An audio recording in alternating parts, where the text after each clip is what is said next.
जय श्री राम दोस्तों। तो हम आज जा रहे हैं खेत पर दाल ककैया बनाने के लिए।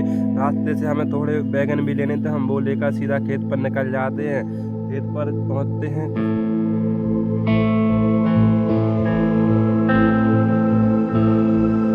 खेत पर पहुंचने के बाद हम अपनी गाड़ी यहाँ पर रख देते हैं और हम निकल जाते हैं नदी की तरफ। नदी पर देखते हैं तो यहाँ पर तो बहुत अच्छा लग रहा था।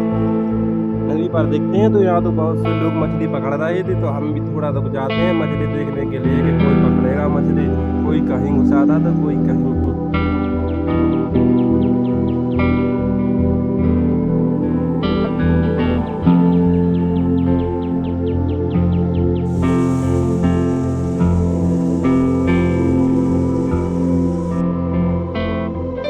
यहाँ पर कुछ देर रुकने के बाद मैं जाता हूँ अपने खेत पर, जहाँ पर मेरी ककैया बन रही थी। तो रास्ते में जाते थोड़ी देर में पहुँच जाते हैं खेत पर। यहाँ देखा तो मम्मी तो अपना पूरा खेत पर आकर देखा तो यहाँ तो आगे कंप्लीट ही हो चुकी थी।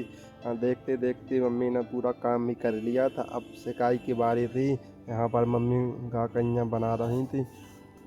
ककैया थोड़ी देर बाद बनने ही वाली थी, फिर इनका सिकाई का काम लगेगा। अभी संतोषी बैगन आगे में डाल रही है उनके लिए भूनने के लिए। फिर हम थोड़ी देर बाद फिर नदी पर निकल जाते हैं। हम बोर हो रहे थे इसलिए।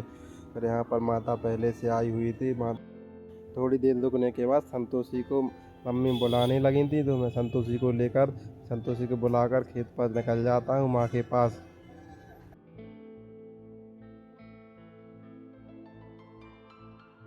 यहाँ पर आकर देखा तो यहाँ तो मम्मी का पूरा काम होने ही वाला था। कुछ समय बाद ककैया सेकी गई थी, अच्छे से सेकने वाली थी मम्मी, थोड़ी कहीं कच्ची ना रह जाए इसलिए सेकने थी। बैगन भी सेक कर रखे गए थे, मम्मी घी गर्म कर रही थी। कुछ देर बाद ककैया कंप्लीट होने ही वाली थी। फिर थोड़ी देर बाद मम्मी सभी ककैया को घी लगा देती हैं अच्छे से।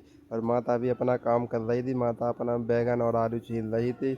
मम्मी ने देखा टमाटर देख लो, तो मैं टमाटर देख रहा था भुन गए या नहीं मुझे। थोड़ी देर बाद कंप्लीट खाना होने, कुछ घंटों की मेहनत के बाद हमारा खाना कंप्लीट हो ही गया था। तो अब हम दिखाते हैं अपना खाना, देखो आपसे।